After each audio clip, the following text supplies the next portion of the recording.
Sean bienvenidos, hermanos, una vez más a la reflexión de las Sagradas Escrituras. Como ya saben, entre semana estamos reflexionando sobre diferentes porciones en el Evangelio del apóstol Juan. Un evangelio que, por lo que sabemos, tiene como propósito que todo aquel que lea estos textos llegue a la vida eterna. Hizo Jesús muchas otras señales en presencia de sus discípulos, las cuales no están escritas en este libro, en el Evangelio de Juan, pero estas se han escrito para que creáis que Jesús es el Cristo, el Hijo de Dios, y para que creyendo tengáis vida en su nombre. Y esa es la finalidad, que a través de estos escritos podamos llegar a la vida eterna, pero también aquellos que ya somos de Cristo podamos confirmar las promesas que el Señor ha hecho para nosotros. Entonces vamos a dar lectura, por favor, en el Evangelio de Juan.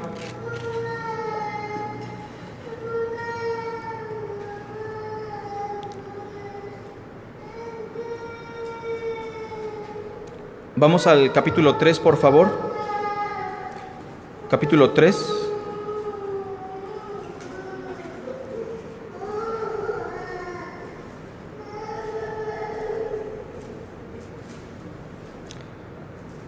Y vamos a dar lectura del verso 16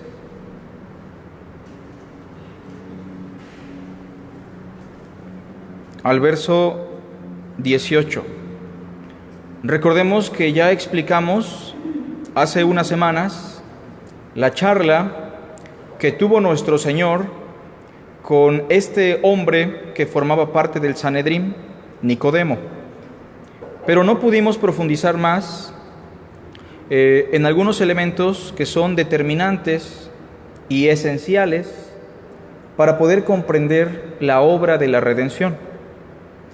Y entonces, el capítulo 3, verso 16 al verso 18, es el texto que hoy vamos a tratar de explicar y podría ser incluso la acrópolis o el asunto más predominante en todo el Evangelio de Juan.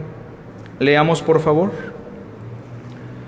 Porque de tal manera amó Dios al mundo, que ha dado a su Hijo unigénito, para que todo aquel que en Él cree no se pierda, mas tenga vida eterna.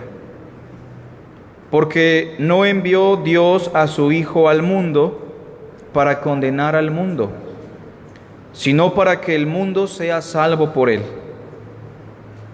El que en Él cree no es condenado, pero el que no cree ya ha sido condenado. ¿Por qué?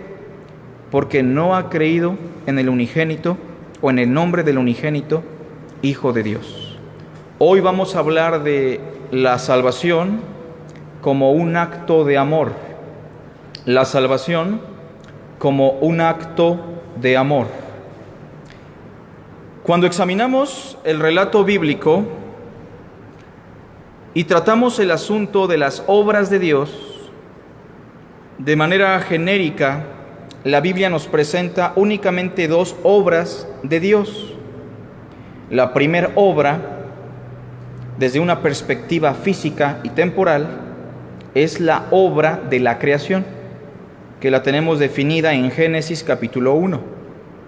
Pero la otra obra, que tiene sus orígenes desde la eternidad, es la obra de redención o la obra de salvación, que Dios desde la eternidad tenía el propósito de exaltar a Cristo y manifestarle su amor a aquellas criaturas que de antemano iban a fracasar en el intento de agradar a Dios.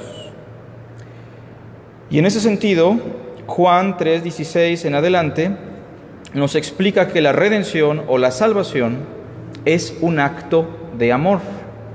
Recordemos que esta charla Cristo la está teniendo con un fariseo con un miembro del Sanedrín, con un judío que consideraba que solamente algunos hombres eran participantes del amor de Dios, nada más, y que los demás estaban excluidos, y eso se manifestaba en sus enfermedades, en su pobreza o en su vida depravada.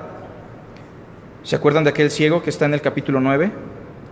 Los apóstoles, infectados por la doctrina de los fariseos, que era una doctrina que incluía solamente a algunos, obviamente a los fariseos, le preguntaron al Señor: Maestro, ¿quién pecó, este o sus padres, para que haya nacido ciego? En la pregunta de los apóstoles al Señor sobre este ciego, ellos dan por hecho que la enfermedad de este ciego, que la desgracia que está experimentando este hombre es por causa del pecado. ¿Se dan cuenta? Sin embargo, el Señor responde y dice: no es que pecó este o sus padres, sino para que las obras de Dios se manifiesten en él. Y entonces Nicodemo, escuchando esta primera frase, Dios amó al mundo de tal manera, Nicodemo está entendiendo que el amor de Dios no es exclusivamente para un grupo, sino para el mundo.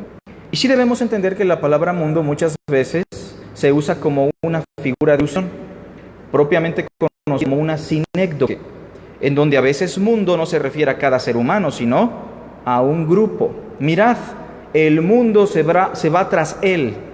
Y no vemos ahí a los mayas o a los aztecas, ¿verdad? En ese sentido, la palabra mundo a veces tiene una connotación distinta a la que le podamos dar en otros textos. Pero en este caso, hablando del amor de Dios, tenemos que entender que el amor de Dios no se puede limitar solamente a un grupo de personas. Evidentemente, solamente un grupo de personas experimenta el amor de Dios. ¿Estamos de acuerdo? Pero Dios, en su naturaleza, por ser amor, ama a toda criatura. ¿Se entiende? Porque esa es su naturaleza. Muchas veces a Dios lo interpretamos como una dicotomía. Dios es aborrecimiento, ira, y a veces Dios es amor. Como si Dios estuviera dividido en dos partes. Eso es incorrecto porque a Dios no lo podemos dividir. El Evangelio de Juan nos presenta a Dios de tres formas. Dios es espíritu, Dios es luz y Dios es amor. Y en ese sentido, la naturaleza del ser de Dios en esencia es el amor. Y entonces, hablando de la obra de redención o de la obra de salvación, tenemos que entender que todo y todos los aspectos que encontremos giran en torno al amor. No puede ser diferente. Así que hablemos hoy de la salvación como un acto de amor. Versículo 16. Porque de tal manera amó Dios al mundo. En primer lugar, tendremos que hablar del origen de la redención. El origen de la redención. ¿Cuál es el origen de nuestra salvación? ¿Se ha preguntado usted eso? En otras palabras, ¿por qué Dios nos salvó? ¿Por qué Dios creó el universo? ¿Por qué Dios creó al hombre? ¿Por qué Dios decidió salvar al pecador? ¿Cuál sería la respuesta? ¿Para alabanza de la gloria de su gracia? Es una de las cosas que encontramos en Efesios capítulo 1. Pero la pregunta sería, ¿Dios necesita ser alabado? Mis hermanos, ¿cuál sería la respuesta a esa pregunta? ¿Dios necesita ser alabado? ¿Sí o no? ¿Sí? Quienes digan que sí están equivocados, con todo respeto, ¿verdad? Porque Dios no necesita la alabanza. En sus virtudes, Él es suficiente en sí mismo. Yo soy el que soy. Y entonces Él no necesitaba la alabanza, la adoración. Entonces sigue la pregunta, ¿por qué Dios salvó al hombre? ¿Por qué Dios creó el universo? Por amor. ¿Se entiende? Así que el origen de nuestra redención es el amor de Dios. Y la gracia de Dios es simplemente una expresión del amor, porque por gracia sois salvos por medio de la fe. Otra pregunta de reflexión, ¿somos salvos por la fe o por la gracia? Por la gracia. La fe en Cristo solamente es el medio por el cual nos apropiamos de la redención o de la salvación. Y entonces entendamos en primer lugar que el origen de la salvación, el origen de nuestra redención, es el amor de Dios. Ahí está la causa, el origen, la iniciativa de nuestra redención, el amor de Dios. Pero según el verso 16, hermanos, ¿en qué consiste el amor de Dios? A ver quién me lo puede explicar. Recuerden que estamos en un estudio. Según el verso 16, sin ir a otro texto, sin buscar otro pasaje, ¿en qué consiste el amor de Dios según el verso 16? Vean cómo dice. Dio a su Hijo, el dar, la entrega. En el contexto de Juan, ¿qué es el amor? Ninguno tiene mayor amor que que uno ponga la vida por sus amigos. Otra vez la entrega. Pedro, pensando que amaba al Señor, ¿qué le dijo? Mi vida pondré por ti. No lo hizo, obviamente, y por eso el Señor le pregunta, Pedro, ¿me amas? Y Pedro responde, tú sabes que te quiero, que es la traducción correcta. O sea, le está diciendo, no te amo, solamente te quiero. Evidencia de su falta de amor es que no se pudo entregar por Cristo. Y entonces la esencia del amor es la entrega del individuo para la plena realización de otro individuo. Y si quieren lo pueden anotar. La esencia del amor es la entrega del individuo o del ser para la plena realización de otro ser. ¿Se entiende? En este contexto, el amor se define como una entrega. Usted ama a su hijo, ¿no? A su hija. Usted ama a su esposa, a su esposo. Y eso significa que usted tiene que entregarse en aquellos aspectos de la vida que son determinantes para la plena realización de la persona que usted ama. No entregarnos únicamente en aquello que aparenta ser importante, sino en aquellas cosas que realmente son importantes. Muchas veces los padres piensan que se entregan a los hijos cuando cumplen sus deseos, sus caprichos, pero muchas veces eso no es amor. El amor muchas veces se va a manifestar en una disciplina, en carencia, en pobreza. A veces Dios va a manifestarnos su amor entregándose por nosotros, dejándonos experimentar cosas desagradables. Pero entendamos que la esencia del amor es la entrega del individuo para la realización de otro individuo. Versículo 16. Porque de tal manera amó Dios al mundo que ha dado a su Hijo unigénito.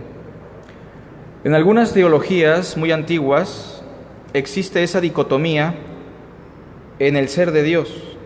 Algunos han llegado a sugerir que en el Antiguo Testamento Dios era un Dios de ira, un Dios de odio. Incluso se le llegó a conocer como la teología de la oscuridad. Y por eso mandaba matar a muchos pueblos, y por eso mandaba juicio sobre Sodoma y Gomorra. Pero en el Nuevo Testamento Dios cambió y se transformó en el Dios de amor. Eso es obviamente una herejía, ¿verdad? Porque el amor de Dios no puede mutar. El amor de Dios es eterno. Y si es eterno, el amor nunca deja de ser. Pero también existen algunas ideas que muchas veces no parecen heréticas, pero sí son heréticas, como pensar que Dios ama más a los escogidos y ama menos a los no escogidos. Entonces el amor de Dios tiene niveles, porque si el amor de Dios tiene niveles, no es perfecto. El amor es perfecto, es infinito, y Dios ama a todos por igual. Lo que sí es verdad es que los escogidos, los redimidos, experimentamos el amor de Dios en una plenitud que los otros no pueden experimentar. Pero el amor de Dios es estático, es inmutable, no puede variar. Menciono esto porque es importante interpretar los textos sin concepciones previas a la lectura y a la interpretación. Número 1, entonces dijimos, la salvación es un acto de amor, y dijimos que el amor en esencia es la entrega del ser para el beneficio del ser. Ese es el origen de la salvación. Número 2, la mayor expresión del amor. ¿Cuál es la mayor expresión del amor? Ya dijimos que es la entrega, eso es el amor. Pero ¿cuál es la mayor expresión del amor de Dios? según el verso 16. Dios amó tanto al mundo que ha dado a su Hijo unigénito. Cristo es la mayor expresión del amor. Y entonces, en Cristo tenemos la plenitud del amor. Miren, mis amados hermanos, ya no estamos bajo la ley. ¿Estamos de acuerdo con eso? Ya no estamos bajo la ley. Hay un capítulo en Romanos 7, lo han leído tal vez, donde Pablo habla de una experiencia de vida. Miserable de mí, ¿recuerdan ese capítulo? ¿Quién me librará de este soma de muerte? Porque yo soy carnal, vendido al pecado. Hay una ley en mí que me lleva cautivo. En ese capítulo encontramos a un hombre que trata de guardar la ley, ¿o no? Pero que al tratar de hacerlo se ve impotente, inhabilitado, y grita con mucho dolor pidiendo auxilio. Miserable de mí, ¿quién me librará de este cuerpo de muerte? No hablando del cuerpo físico, porque el cuerpo físico no es pecaminoso en sí, solo es polvo, sino hablando del cuerpo del pecado, de la esclavitud del pecado. Miserable, cautivo, vendido al pecado, carnal. Y muchas veces interpretamos que ese capítulo es la experiencia del cristiano. ¿Alguien ha escuchado eso alguna vez? Es que Pablo está hablando de su vida cristiana. Pobrecito Pablo. Trataba de hacer lo que Dios quería, pero no podía. Ahí encontramos a un hombre que realmente no puede hacer nada de lo que a Dios le agrada.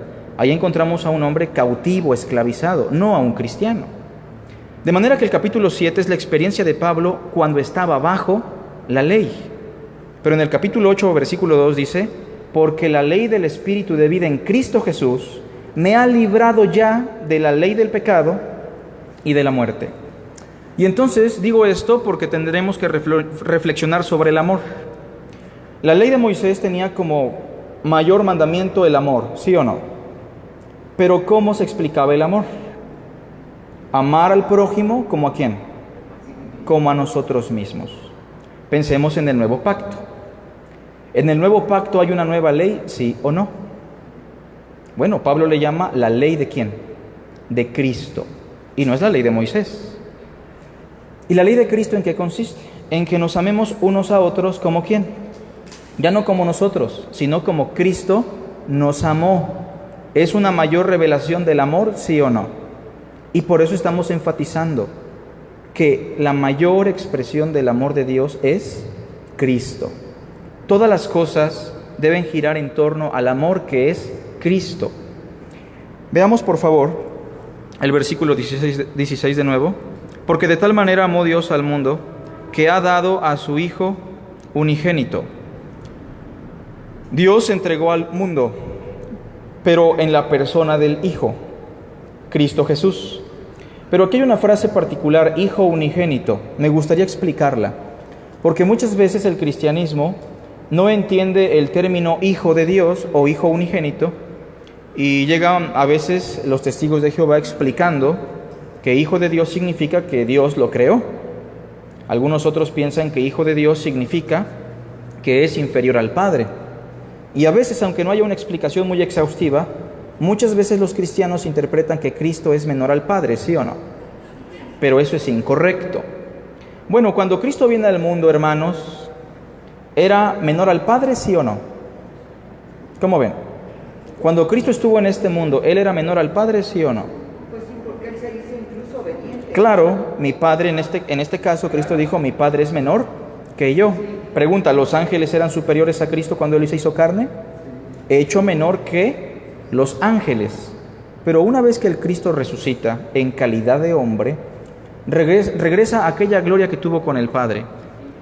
Ahora bien, Hijo de Dios es un modismo de filiación, y lo pueden investigar, se llama modismo de filiación. Es un hebraísmo propio de la cultura hebrea. Este modismo a veces se usa en referencia a Judas, se le llamó hijo de perdición, ¿recuerdan? A Bernabé se le llamó hijo de consolación. Efesios 2 dice que los mundanos son hijos de ira o hijos de desobediencia. Significa que hijo de perdición implica que Judas tenía una mamá o un papá que se llamaba así, perdición. Pues claro que no. Significa que de entre los 12, ese fue el único que se perdió. Ahora bien, hijo de Dios es un modismo de filiación, ¿sí o no? Lo es. Pero preguntémonos entonces qué significa hijo de Dios. La explicación la tenemos en el mismo libro de Juan. Vean Juan 5, versículo 17.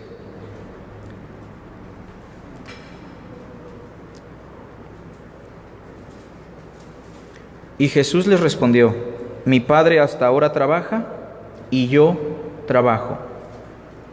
Curiosamente, Cristo nunca pronunció el nombre de Dios. ¿Se dan cuenta? Nunca. Nunca le llamó Jehová, nunca le llamó Yahweh, nunca le llamó Yahvé. ¿Por qué? Porque hemos explicado que el nombre de Dios en algún punto de la historia se dejó de pronunciar por temor y nadie sabía cómo pronunciarlo. Y Cristo en su humanidad ni siquiera lo pronunció. Pero para referirse a Dios le llamaba siempre mi Padre, lo cual implicaba que Él era el Hijo. Ahora, según el verso, ¿quién trabaja, el Padre o el Hijo? Mi Padre hasta ahora trabaja y yo trabajo. ¿Está implicando igualdad, sí o no? Verso 18. Por esto los judíos aún más procuraban matarle, no solo porque quebrantaba el día de reposo, sino que también decía que Dios era su propio Padre, haciéndose igual a Dios. Cristo, cuando vino al mundo, se hace carne, ¿era igual a los hombres, hermanos? ¿O semejante? Semejante a los hombres. Bueno, ¿era un hombre como nosotros, sí o no? ¿Tenía hambre, sueño, necesidades, sí o no? Pero ¿por qué no es igual al hombre, sino semejante? ¿Qué es lo que lo hace semejante al hombre y no igual al hombre? Su pecado. Haya pues en vosotros este sentir que hubo también en Cristo Jesús, el cual, siendo y en forma de Dios, no estimó su igualdad con Dios como cosa a que aferrarse, sino que se despojó a sí mismo tomando forma de siervo, hecho semejante a los hombres. Porque el pecado es algo que nunca experimentó el Señor, y eso lo hace semejante a los hombres, pero en cuanto a su divinidad, no es semejante a Dios, sino igual a Dios. Ahora notemos que en el verso 19 respondió entonces Jesús y les dijo: de cierto os digo, no puede el Hijo hacer nada por sí mismo, sino lo que ve hacer al Padre, porque todo lo que el Padre hace, también lo hace el Hijo, ¿cómo? Igualmente. Igualdad, no semejanza, igualdad. Lo cual está implicando que el Hijo es divino, juntamente con el Padre. Un texto que es más claro todavía es Juan 10:30. Búsquenlo, por favor. 10:30. Y si alguien tiene preguntas, recuerden que estamos en un estudio, podemos interrumpir. Si levanta la mano, con todo gusto. Yo y el Padre uno somos. ¿Uno en equipo, como los tres mosqueteros? ¿O uno en naturaleza? Tenemos que ver el pasaje, ¿no? ¿Qué dijo Jesús? Acuérdense de eso. ¿Qué dijo? Yo y el Padre uno somos. No se olviden de lo que dijo el Señor, ¿sale? Entonces los judíos volvieron a tomar piedras para apedrearle. Jesús les respondió: muchas buenas obras os he mostrado de mi Padre, ¿por cuál de ellas me apedreáis? ¿Qué dijo Jesús, hermanos? No se les olvide, ¿sale? 33. Le respondieron los judíos diciendo: por buena obra no te apedreamos, sino por la blasfemia, porque tú siendo hombre te haces Dios.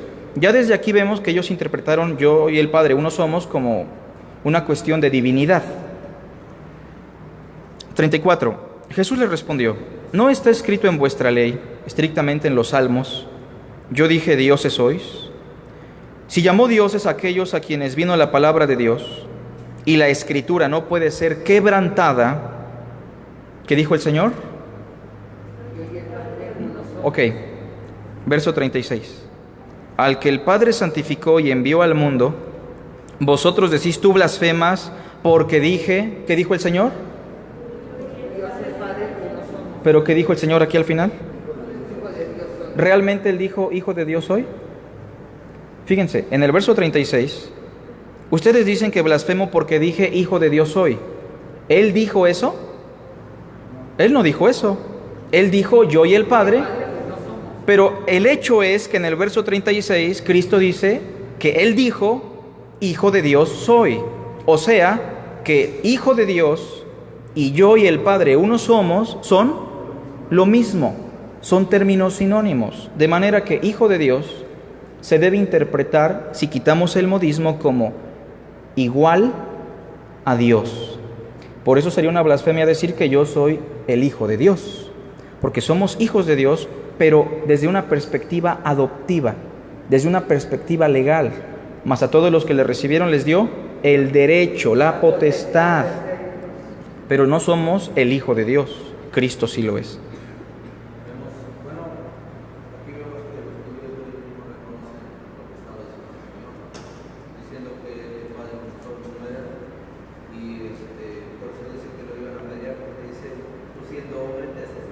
Claro, ellos sí entendían el modismo de filiación porque era parte de su lenguaje. En Occidente es complicado entenderlo porque lo interpretamos a la luz de nuestras ideas. Hemos manoseado los términos, pero ellos entendieron muy bien que estaba diciendo soy divino, soy igual a Dios. Pero vean que Juan 3:16, regresando a Juan 3:16, no le llama únicamente Hijo de Dios. ¿Cómo le llama?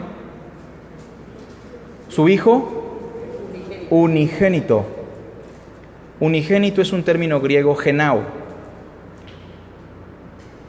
que se puede interpretar como del mismo género, de la misma naturaleza, de la misma genética. Y ya esta es una figura que tiene que ver con un padre y un hijo. El único hombre en este cuarto que comparte conmigo la misma genética, ¿quién es? El hermano Carlos, mi papá. Nada más. Compartimos la misma genética, ¿o no? Somos de la misma esencia, desde un punto de vista. Bueno, Cristo es el unigénito. No significa exclusivamente el único, sino el único en género. ¿Con quién? Con el Padre. Pero esta es una referencia a pasajes del Antiguo Testamento. Porque aunque Juan es el que más enfatiza el término Hijo de Dios o Hijo unigénito, el Salmo 2, si lo buscan, es el primer texto del Antiguo Testamento en donde a Cristo se le llama Hijo unigénito. Quiero que vean ese pasaje porque es importante. 2. Salmos 2. Reitero que si hay preguntas pueden interrumpir. Salmos 2. Vean cómo todo el Salmo 2 es un salmo mesiánico. Un salmo que versa sobre el Hijo de Dios. Pero específicamente quiero que leamos el versículo 7. Yo publicaré el decreto, el Señor me ha dicho, ¿mi qué? Yo te engendré, ¿cuándo? ¿Cristo fue engendrado, sí o no? Fíjense la pregunta, ¿fue engendrado? No, porque el texto no dice que fue engendrado, sino que es engendrado. ¿Se entiende? No dice yo te engendraré, sino yo te engendré hoy. Esta frase hoy es una palabra hebrea yom, pero que se está usando como una figura de la eternidad. ¿Se entiende? Cuando Dios se manifiesta a Moisés, ¿cómo dice? Yo soy el que soy. No fui, no seré, sino yo soy el que soy. Un presente continuo. Se le conoce en gramática como un presente imperfecto. Yo soy el que soy está implicando la eternidad, la infinitud, la omnipotencia de Dios, su inmutabilidad, etc. Pero aquí cuando dice que al Cristo lo engendró hoy, eso significa que eternamente Cristo es engendrado ¿por quién? Por el Padre. Pero si eternamente es engendrado por el Padre, quiero que reflexionemos sobre la figura. Eso significa que Cristo eternamente comparte con el Padre la misma naturaleza. Por eso algunos teólogos dicen que Cristo es engendrado de manera eterna, ¿se entiende? Porque eternamente Él comparte la misma naturaleza con el Padre. El credo de Atanasio. Creo, ¿se acuerdan? Si fueron al catecismo de chiquitos. Creo en un solo Dios, Padre Todopoderoso, creador de los cielos y de la tierra, de todo lo visible y lo invisible. Y después cuando habla de la cristología, porque ese credo es cristológico, dice engendrado, no creado, y lo explica después, de la misma naturaleza del Padre. ¿Cuándo Cristo empezó a tener la misma naturaleza del Padre? La pregunta está mal, porque no puedo usar la palabra cuándo empezó o cuándo empieza su divinidad, porque eternamente Él es, con el Padre, uno. ¿Se entiende? Pero el hoy es una figura que habla de la eternidad. Eternamente el Padre y el Hijo comparten la misma esencia. Entonces Juan 3:16 tenemos que interpretarlo quitando la figura para entenderlo mejor. Voy a hacer una paráfrasis, a ver quién lo entiende. Dios amó tanto a la humanidad que entregó al único igual en naturaleza. ¿Se entiende? ¿O lo confundí peor? ¿Se está entendiendo la figura, no? Entregó al único que comparte con él la misma naturaleza. O sea que Juan 3:16 ya nos está diciendo que para ser salvos tenemos que reconocer que Cristo es divino. De otra manera no podríamos ser salvos. Seguimos con la reflexión. Si hay preguntas, podemos parar. Dijimos en primer lugar que el origen de nuestra salvación es el amor. En segundo lugar, la mayor expresión del amor es Cristo. Dios entregando a su Hijo. Dios entregándose en la persona de Cristo. Número 3, verso 16. Es una pregunta. ¿Cómo nos apropiamos del amor? Fíjense la pregunta que estoy haciendo. ¿El amor ya fue dado, sí o no? Eternamente, porque el amor es Cristo, es la mayor expresión del amor.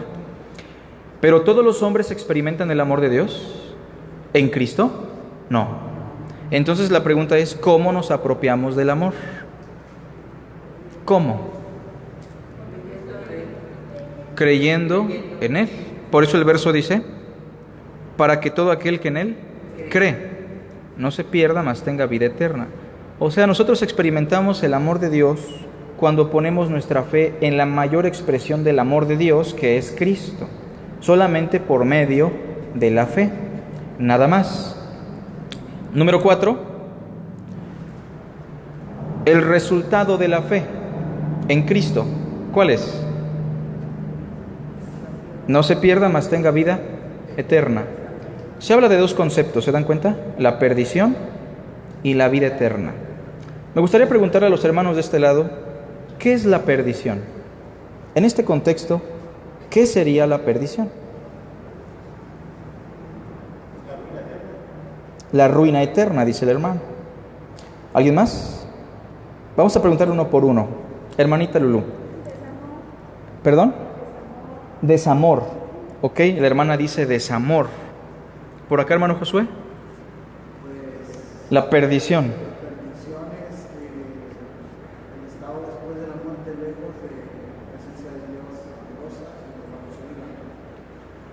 Ok, dice el hermano, después de la muerte, ¿no? Alejados de Dios, la ira de Dios.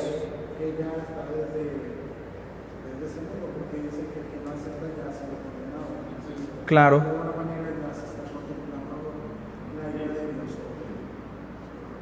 Perfecto. Vamos a pararle con Josué porque ya explicó muy bien el concepto. No creer en el Hijo, bueno, por esa razón tenemos condenación, ¿verdad? Muerte eterna. Muerte eterna es otra figura que se usa para condenación, pero quiero que vean los sinónimos. Aquí los sinónimos van a ser importantes, vean. Perdición en el verso 16. Condenación es el equivalente en el verso 17 y en el verso 18, ¿se dan cuenta? Verso 19, la perdición o la condenación es equivalente a la ausencia ¿de qué? De la luz que es Cristo. Y entonces, ¿en qué consiste o cuál es la naturaleza de la condenación? Vean Juan 3:36, se usa otra figura que se conoce como un antropopatismo. El que cree en el Hijo tiene vida eterna, pero el que rehúsa creer en el Hijo no verá la vida, sino que la ¿qué? La ira de Dios está sobre él. Perdición, condenación, ira de Dios.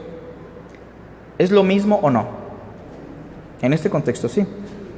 Y entonces, ¿Dios se enoja, hermanos? A veces le pasa como al hermano Carlos, que está haciendo algo y se enoja muy feo. Pues no, ¿verdad? No es como yo. ¿O es una figura? Es la pregunta también. Porque si Dios se enoja y cambia su ontología o sus emociones, entonces Dios es perfecto. Ya no podría ser perfecto. Entendamos que en esencia Dios es amor, pero la Biblia va a usar algunos antropopatismos como Dios se arrepintió. ¿Lo han leído alguna vez? O Dios aborrece, o la ira de Dios. Son figuras humanas, se llaman antropopatismos porque son pasiones humanas atribuidas al ser de Dios para explicar de manera limitada lo infinito de su ser. Pero no es que Dios esté odiando al humano y queriendo arrojar rayos como Zeus, ¿se entiende? Pero ¿qué es la ira de Dios? ¿Cómo la debemos interpretar en el mismo contexto de Juan? La vamos a poder interpretar correctamente cuando interpretemos correctamente la vida eterna. Verso 16. Mas tenga vida eterna. El que cree en Cristo tiene vida eterna. Llegamos a otra pregunta. ¿Qué es la vida eterna? Algunos interpretan la vida eterna como la prolongación de la existencia por los siglos de los siglos. ¿Estrictamente eso sería vida eterna, hermanos? ¿Cómo ven? No, ¿verdad? Eso no es vida eterna, porque aún los reprobos experimentarán una eternidad siendo conscientes, siendo existentes. Pero entonces, ¿qué es la vida eterna? Porque cuando entendamos la vida eterna, vamos a entender lo que es la condenación. Juan 17:3, lo cual nos lleva a lo último de la reflexión.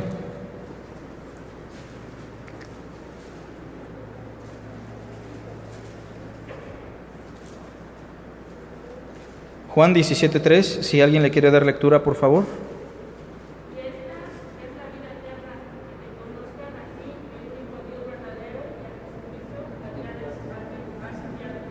Ese versículo nos explica cómo podemos tener la vida eterna, hermanos. ¿Cómo ven? Fíjense la pregunta. ¿Ese versículo nos explica cómo podemos tener la vida eterna?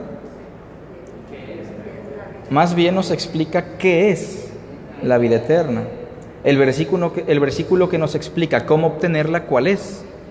Juan 3:16. ¿Cómo la obtenemos? Creyendo en Cristo. ¿Pero qué es la vida eterna? Que te conozcan a ti, el único Dios verdadero, y a Jesucristo, a quien tú has enviado. Que te conozcan. Pero tenemos que diferenciar entre conocimiento y conocer. ¿Se entiende? Se dice que Adán conoció a su mujer y nació su hijo. Y después la volvió a conocer y nació otro hijo. ¿Significa que se presentaron y dijo, hola, me llamo Adán otra vez? No, ¿verdad? ¿Qué significa eso, hermanos, de que la conoció? Que tuvo intimidad. Que tuvieron intimidad, ¿no? Marido y mujer. Se dice que José no conoció a su mujer hasta que dio a luz a su primogénito, Jesús. ¿No la conocía o sí la conocía? ¿Sabía de ella, sí o no? Sí, o sea, se saludaban probablemente, ¿no? Pero no tuvieron relaciones como pareja hasta que nació su primogénito. Y entonces conocer es una palabra que denota intimidad muchas veces, a veces en un matrimonio, pero aplicada al ser de Dios y el hombre, se usa para la intimidad espiritual, para una relación personal, íntima entre Dios y el hombre. Y entonces la pregunta es, ¿usted conoce a Dios? Si usted dice sí, y eso es así, entonces usted ya está experimentando la vida eterna, porque la vida eterna no es la existencia prolongada por los siglos de los siglos, sino una relación viva y personal con Dios y con Cristo. Es la unión, vamos a definirlo así, es la unión con Dios y con Cristo. Y es la máxima experiencia del amor. La máxima experiencia del amor es la unión con Dios y con Cristo. Esa es la máxima experiencia del amor.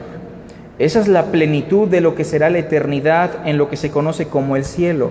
La plena unión del hombre con Cristo. Y entonces, si hemos entendido lo que es la vida eterna tiene dos aspectos. Un aspecto temporal. ¿Estamos experimentando ya el cielo aquí, hermanos? ¿Sí o no? Sí, de manera limitada o ilimitada. Limitada, ¿no? Pero la vida eterna tiene un aspecto también futuro, la plenitud de la vida eterna, la unión de Cristo con su pueblo, lo que se simboliza como las bodas del Cordero. Ahora bien, si ya entendimos lo que es la vida eterna, le pregunto a un hermano, una hermana por acá, ¿qué sería la condenación eterna o la condenación? ¿Alguien? ¿Hermanitas? Si la vida eterna es la unión de Dios con el hombre, una relación personal y viva, ¿qué sería la condenación, hermanas? La separación, el distanciamiento. Ahora, no estamos muy alejados de la realidad, porque cada vez que hablamos del infierno o del día del juicio o de la plenitud de la condena, lo que encontramos son esas expresiones. Mateo 7:21, no todo el que me dice Señor, Señor, entrará en el reino de los cielos, sino el que hace la voluntad de mi Padre que está en los cielos. Muchos me dirán en aquel día. ¿Qué día, hermanos?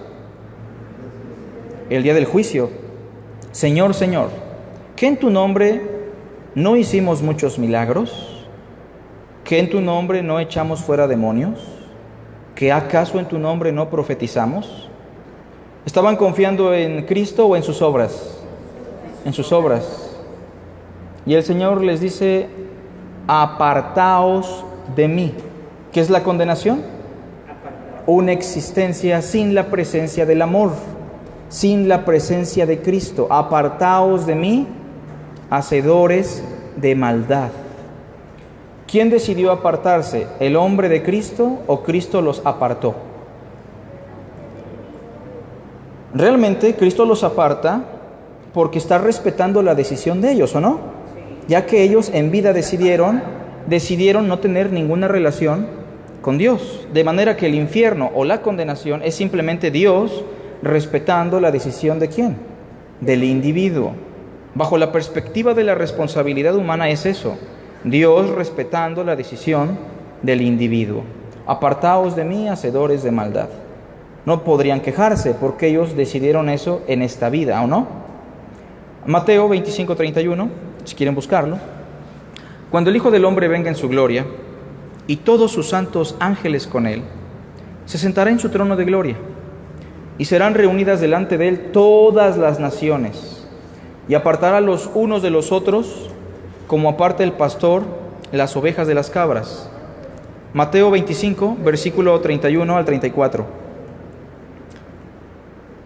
Entonces el texto dice que separa a unos de otros las ovejas de las cabras, y le dice a los de la derecha, en el verso 34, ven el 34, entonces dirá el rey a los de su derecha, ¿qué les dijo?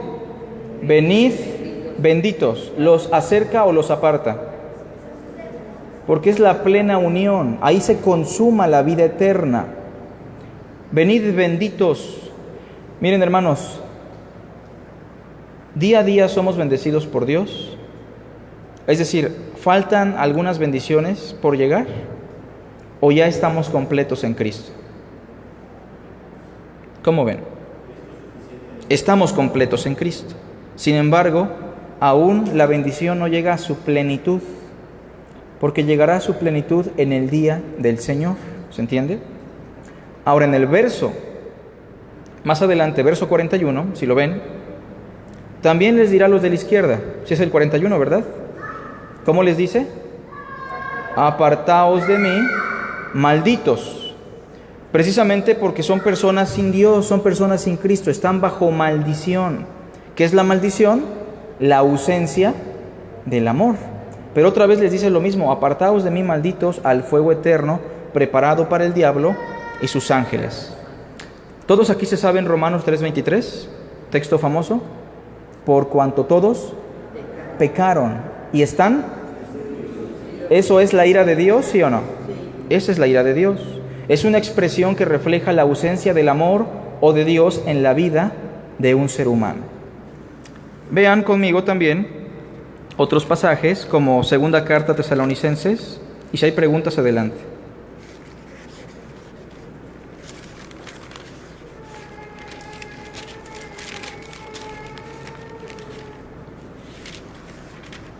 Segunda carta a Tesalonicenses, capítulo 1.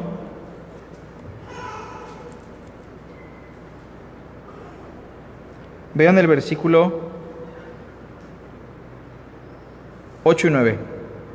En voz alta, por favor, alguien, si gusta. Si le ayudan, mi amor, a la hermanita de atrás. Segunda carta a Tesalonicenses 1, 8 y 9. Quien pueda, lo puede leer. El llama de fuego para dar el pago a los que no conocieron a Dios, ni obedecen el Evangelio de nuestro Señor Jesucristo, los cuales serán castigados de eterna perdición por la presencia del Señor y por la gloria de su potencia. Vean cómo lo traduce la Reina Valera 60. El verso 10. Los cuales sufrirán pena, ¿de qué? De eterna perdición, excluidos de la presencia del Señor y de la gloria de su poder. Otra vez la ira de Dios aquí se define como la ausencia de Dios, ¿sí o no? Otra vez. ¿Pero qué acaso eso es algo terrorífico? Pues sí, el ser humano no lo interpreta hoy como algo terrible, pero lo peor que puede experimentar un ser humano es una existencia sin la presencia de Dios. Es el peor terror experimentado para un individuo, la ausencia total de Dios. Porque en esta vida, en este mundo, los hombres que no tienen a Dios aún disfrutan, por la gracia común, algunas cosas, como la comida, la familia, la salud, los placeres de la vida. Pero llegará el momento en el que no tendrán acceso a ninguna forma de gracia, porque Dios se aparta totalmente de ellos. Vean algo más, por favor, hermanos. Vayan conmigo a Juan.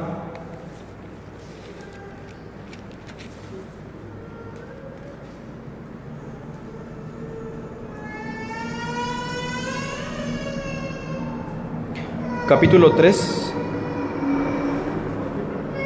Juan 3.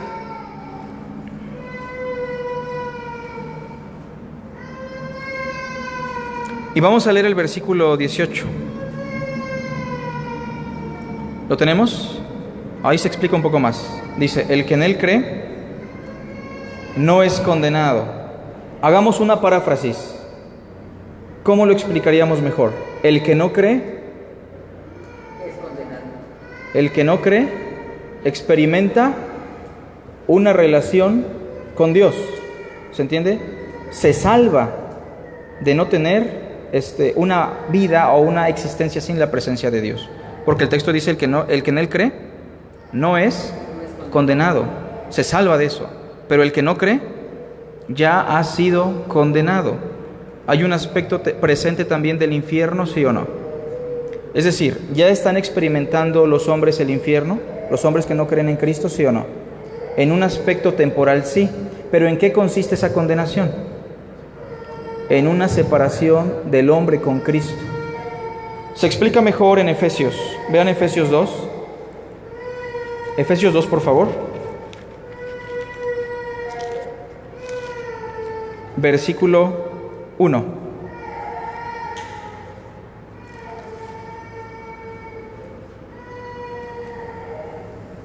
¿Lo tenemos?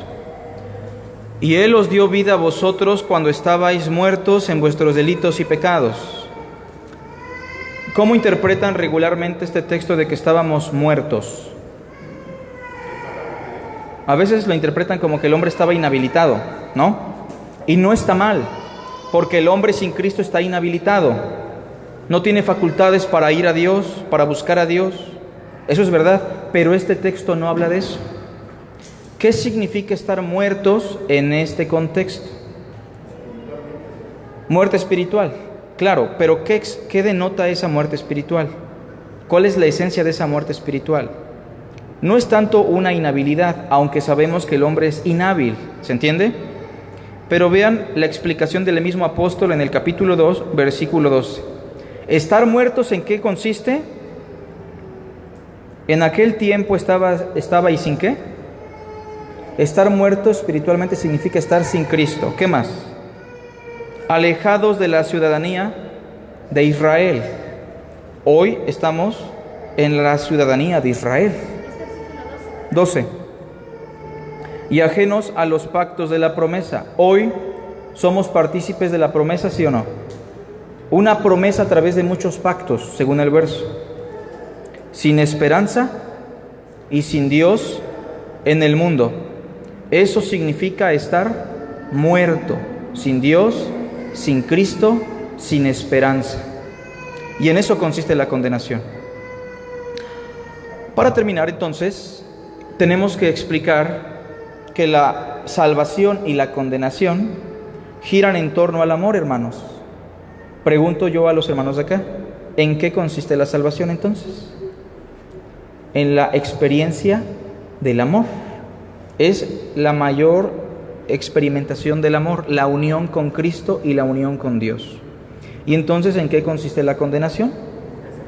Una separación del amor, la ausencia del amor, la ausencia de Cristo. Y entonces yo le pregunto hoy a usted, ¿usted tiene ya vida eterna? ¿Usted ha colocado ya su fe en el único mediador entre Dios y los hombres? ¿Usted ha entendido que usted, por muy miserable que sea y por muy aborrecible que sea, Dios lo ha hecho el objeto de su amor, porque en su esencia es amor? Y que a pesar de nuestra condición caída, Dios entregó a su Hijo para salvarnos. Si usted ha creído que Cristo es el único Salvador y ha colocado su fe en Él, yo le aseguro por las Escrituras que usted ya tiene vida eterna, una relación con Dios y una relación con Cristo. Pero también hoy le digo que si usted asiste a este lugar porque desde chiquito, chiquita lo han traído, lo han llevado a la iglesia, porque su esposo o su esposa lo trae y no le queda de otra, ya que si no viniera usted no vendría al culto, yo le animo a que usted reflexione y entienda que ese vacío, esa falta de interés por Dios, por el estudio de las Escrituras, por el amor a los hermanos, es muy probable un síntoma de que usted sigue muerto en sus delitos y en sus pecados. El que usted muchas veces no puede vencer el pecado y lleva años inmerso en cuestiones malas y perversas, es probable un síntoma de que usted no ha sido librado de la potestad del pecado, que usted vive en condenación. Y entonces, si usted vive en condenación, eso significa que usted no ha experimentado el amor, porque el que no ama no conoce a Dios, pues Dios es amor. Y si usted está en esa condición hoy, solamente usted lo sabe, hoy le animamos a que reflexione, venga a Cristo recordando sus palabras, que el que a mí viene, yo no le echo fuera. Solamente ponga su fe en Él. Hoy hemos reflexionado sobre el amor, hoy hemos reflexionado sobre la naturaleza del ser de Dios y sobre esos aspectos que giran en torno al amor de Dios. Ser cristiano simplemente significa que tenemos una relación con el amor, con Cristo. Y ser inconverso significa que simplemente Dios no está en nuestras vidas. Recordando que Dios está con todos los hombres, con el más perverso, pero Dios no está en todos los hombres. Y entonces, mis hermanos, tomemos en cuenta estos textos y démosle gracias a Dios que envió a su Hijo para darnos salvación. Hagamos una oración. Padre, te agradecemos por la reflexión de estos pasajes. Gracias, Señor, por tu palabra que es perfecta. Hoy te pedimos que aquellos que han llegado a la fe puedan crecer en el conocimiento de Cristo, puedan ser confirmados y puedan, Señor, crecer en la experiencia del amor. Pero también te rogamos por aquellos que son amigos, vecinos o incluso que puedan estar aquí y no hayan experimentado la salvación en Cristo, que hoy, Señor, por tu gracia los llames, abra su corazón y puedas producir una fe igual de preciosa como la nuestra. Te damos a ti la honra, la gloria y la alabanza en Cristo Jesús. Amén. Tengo un anuncio muy sencillo, muy breve.